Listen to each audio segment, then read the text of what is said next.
Hello, my name is Megan Fitzpatrick. I'm with the Minnesota Department of Natural Resources. I'm presenting on behalf of myself and my co-authors, Mike Anto and Danelle Larson at the U.S. Geological Survey, and I'm going to be telling you about our research in experimental stocking to restore amphipods in wetlands of the upper Midwest. So a brief overview of what I'm going to talk about. I'll give you some background on amphipods and amphipod stocking. I'll talk about our project goals and our methods, our results so far, since we're still a research project in progress, and then I'll end with preliminary conclusions and next steps. So to start with some background about amphipods, amphipods are small crustaceans like the one pictured in the lower left. They're commonly called scuds, side swimmers, or freshwater shrimp. There are actually many species in salt and freshwater around the world, but for this project we're interested in the freshwater species of the prairie pothole region. So the prairie pothole region is pictured in the map on the upper right. It's that green area. It's part of the Great Plains, and it's named for its many shallow glacier-created wetlands that we call potholes. There's a picture of a prairie pothole in the lower right, and unfortunately a lot of these wetlands have been lost or degraded due to drainage, sedimentation, and fish invasions. In prairie pothole wetlands, amphipods shred organic matter, and they consume epibenthic algae and bacteria, and they in turn serve as an important food resource for larger wildlife, such as fish, amphibians, waterfowl, and other birds. They can be an especially good resource because they occur in really high densities in some wetlands. Sometimes we find them on the order of thousands of individuals per cubic meter of water. However, in the prairie pothole region, studies have found that amphipod populations have declined over the past few decades. And amphipod decline has been tied to declines in the lesser scaup population. Lesser scaup are a type of duck that specialize on amphipods as a food resource during migration and breeding in the prairie pothole region. So that's what prompted our interest in amphipod stocking or amphipod reintroduction. In general, reintroduction of freshwater macroinvertebrates has not been as common as reintroduction of terrestrial vertebrates or fish, but it may become more common as invertebrate population declines receive more attention. A recent review by Jordan et al. Found records of 40 reintroduction attempts for freshwater macroinvertebrates in the literature. And you can see a graph from their paper on the right. You can see that most of the reintroduced species were insects or mollusks, with a few crustaceans. Historically, amphipod transplants have been aimed primarily at supporting commercial fisheries as opposed to conservation in and of itself. The USSR actually carried out numerous large-scale Gammarus amphipod species transplants in the 1950s through 1980s. Closer to home, Fisheries and Oceans Canada experimented with stocking Gammarus lacustris into artificial ponds for trout rearing in Manitoba. Gammarus lacustris are one of our larger native amphipod species in the prairie pothole region. More recently, the Minnesota Department of Natural Resources successfully established a population of Gammarus lacustris in Smith Lake, which is a shallow lake in southern Minnesota, following some lake restoration in 2016. So our research goals in this study were to do more widespread stocking and really assess the efficacy of amphipod stocking for establishing self-sustaining reproducing populations. We also wanted to assess the biotic and abiotic wetland characteristics that support or inhibit successful population establishment. In this talk, I'll be focusing mostly on that first goal of generally assessing the efficacy of amphipod stocking.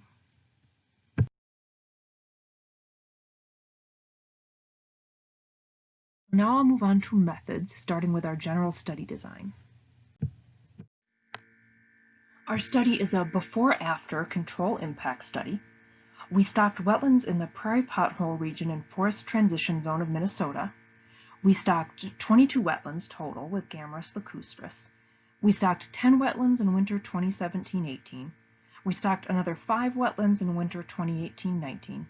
And we stocked another 7 wetlands in the final year of the study, winter 2019-20.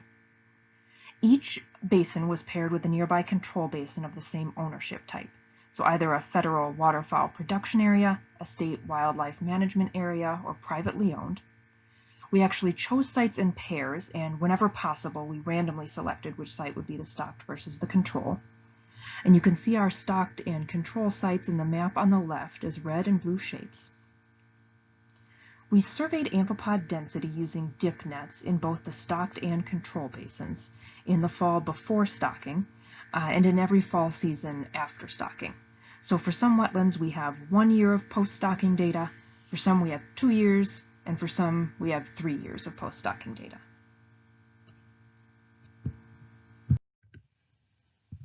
A little more information about our stocking sites. We stocked mostly remnant or restored prairie potholes. Our basins ranged in size from 1 to 45 acres, although most were smaller, 1 to 20 acres. Now I'll get into our stocking methods. We hired contractors to collect and stock Gammarus lacustris. Gammarus were collected from donor sites in winter. The contractors like to collect the Gammarus in winter because they're relatively easy to collect at that time. Gammarus actually cluster up under the ice surface in winter, likely because there's higher oxygen content in the water at that level, and they start to pair up there for breeding. So the contractors have an underwater remotely operated vehicle that tows a sampling net that they run along the underside of the ice to capture amphipods. So Gammarus were released at recipient sites 1 to 4 days after they were collected. They were released into ice auger holes. You can see the coolers of amphipods on the right. We use coolers to bring them out onto the wetland. We stocked 2 gallons of amphipods per acre. We estimated from subsampling that 2 gallons of amphipods corresponds to 24 to 28,000 amphipods per acre, or 6 to 7 amphipods per meter squared of wetland surface area. We stocked amphipods into a minimum of 2 stocking holes in case there was differential survival in different areas of the wetland. And in the first year, we checked for mortality or injury in 100 milliliter subsamples from each of the coolers of amphipods.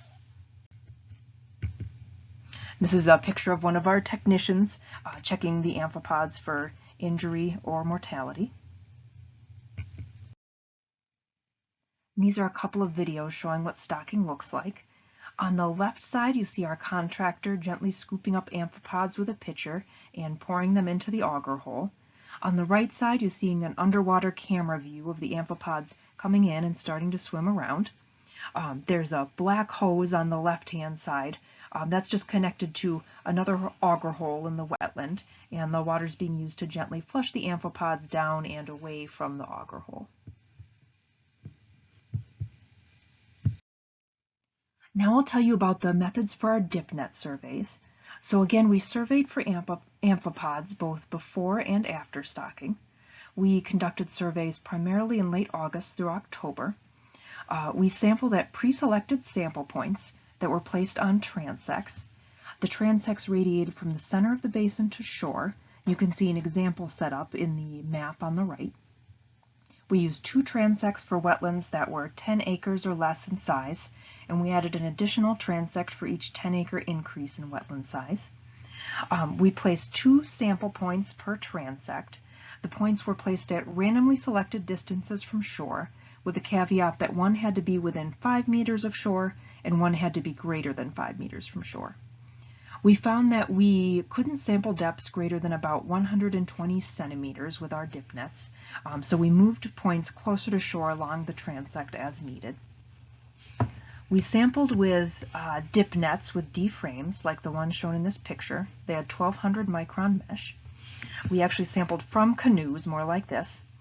We did standardized sweeps at each point that incorporated both the benthic zone and water column. One exception to this general dip net survey technique is that in year 1, when we were still figuring out our sampling methods, we conducted our before stocking surveys through the ice just a couple months before stocking. So the way we did this was we augered a hole in the ice, and then we actually used the auger in the water to bring water up. And we had a second hole nearby that the water sort of flushed out or drained out through. We had a net stretched across that drain hole to capture amphipods. So this turned out to be not very great at getting us consistent water volumes for quantitative amphipod number sampling, but it at least gave us some presence-absence for Gammarus in year 1 that we could use. So now I'll tell you about our lab methods. We brought our dipnet samples back to the lab and picked out all the macroinvertebrates. We subsampled the samples. We picked a minimum of 1/4 of the sample volume and 100 macroinvertebrates. We used a 3x lighted magnifier to help us pick out the inverts. We identified the amphipods and measured them using a stereo microscope with a digital monitor attachment. We found 3 species, Gammarus lacustris, of course, Hyalella azteca, which is a smaller species. And then partway into the study, we were surprised to find a 3rd species, a member of the Crangonix genus that we actually haven't identified down to species level yet. This one turned out to be a little tricky because it was of a similar size to Gammarus, so you have to know what you're looking for under the microscope to differentiate them. So we actually need to go back to some of our older samples and double check that we weren't accidentally classifying any Crangonix as Gammarus. So now I'll talk about our results. First off, we did look at those subsamples of amphipods prior to release, and we found that greater than 99% were alive with intact limbs right before they went into their new homes. So that was good news. Now I'll walk you through the results of our dipnet surveys that we used to assess stocking success. I'll start by walking you through the table of results here. So you may recall that we stocked 3 groups of wetlands. We stocked 10 basins in year 1, 5 in year 2, and 7 in year 3. Each of those groups of wetlands corresponds to one of the rows in the table. You may notice that I'm only showing n equals 8 wetlands for year 1. 2 of our year 1 wetlands were a little bit different, and I'm going to talk about those in a minute. The columns represent sampling time points, with time flowing from left to right. The red stars represent when stocking occurred for each group of basins. And the numbers in the table represent the number of wetlands with Gammarus present on the left-hand side of the slash, and the number with Gammarus absent on the right-hand side of the slash. So now I'll walk you through the actual numbers in the table. So for our year 1 wetlands, we started with 8 wetlands that did not have any Gammarus. We stocked. In the following fall, we found Gammarus in one of those wetlands. But by the following fall, we were not able to detect Gammarus in any of the wetlands again. You can see that our most recent group of samples from fall 2020 have not been completely picked over yet, so those results are still to be determined. Moving on to our year 2 wetlands, we started with 5 wetlands without Gammarus. We stocked, and in the following fall, we were not able to detect Gammarus in any of those wetlands. In year 3, we stocked 7 wetlands without Gammarus, and then the results post-stocking for those are, of course, still to be determined. Those should be coming in this winter. So in summary, in 13 basins, we have not detected Gammarus post-stocking. In 1 basin, we found Gammarus the year following stocking, but they had disappeared by the following year. Now I'll tell you about those other 2 different basins from year 1. So those were different because they actually had pre-existing Gammarus. So you can see Gammarus presence in both of those basins in winter 2017-18, and then we stocked. In the following fall, we did not detect Gammarus in either basin. In the following fall, we detected Gammarus in one basin, but not the other. So these include some of those older samples that I want to go through and double check that we haven't misidentified any Crangonix as Gammarus. So I'm holding off on interpretation of these results until we've double checked that. So by year 3, we were noticing that we weren't seeing a lot of stocking success. So we decided to try monitoring the amphipods for a few weeks following stocking using underwater cameras and auger holes. So I'll show you the results of that next. So we have some underwater videos here, and we monitored amphipods around the stocking hole as well as at a few other holes that we augered in the ice. So in the left-hand video, you can see that we're looking around the stocking hole, and the amphipods are all clustered up under the surface of the ice. And that's what we would expect. That's natural behavior for them. At 2 days post-stocking, they are still there in high numbers. And then we saw their density gradually decrease until 35 days post-stocking as our latest video. So by that time you can see that the amphipods had either started to disperse around the wetland or to die. We weren't able to find any evidence of mass mortality with sweep netting around our auger holes, but of course the amphipods could have been consumed by fish or other predators. Unfortunately, we weren't able to monitor the Gammarus past 35 days because we ran into the COVID-19 pandemic and we had to stop fieldwork at that time for safety concerns. But this is something we could certainly try again in another year to monitor the amphipods for longer. Now I'll move on to our preliminary conclusions and next steps. So if we are accurately detecting Gammarus absence in our stocked basins, then it might be that our stocked wetlands are not suitable habitat for Gammarus for some reason, such as predators or something about the water chemistry or pesticides. Given that, it's possible that natural Gammarus populations may actually be limited by loss of suitable habitat rather than their ability to disperse to new wetlands. However, it's possible that Gammarus in our stocked basins are persisting at low densities that we're just not capturing with our DipNet surveys. One reason we think that could be the case, you might recall that Lake Smith in southern Minnesota was successfully stocked by the Minnesota DNR in 2016. In their post-stocking samples, they did not see Gammarus until 3 years post-stocking. And what they think was happening was that the Gammarus just needed some time to reproduce and get up to detectable levels. So that could be what's going on here. So given these two possibilities, what are our next steps? First off, we're looking into options for doing another year of surveys in case amphipods are persisting at low levels and just need some time to reproduce.